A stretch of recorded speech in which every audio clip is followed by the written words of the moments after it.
তো hey guys, এখন আমি জায়েদকে খাওয়ালাম।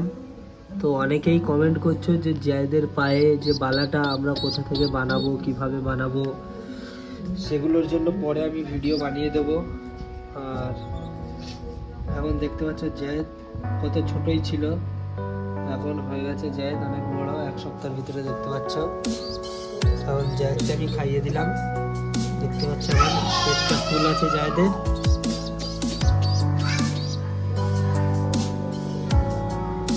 দিও না।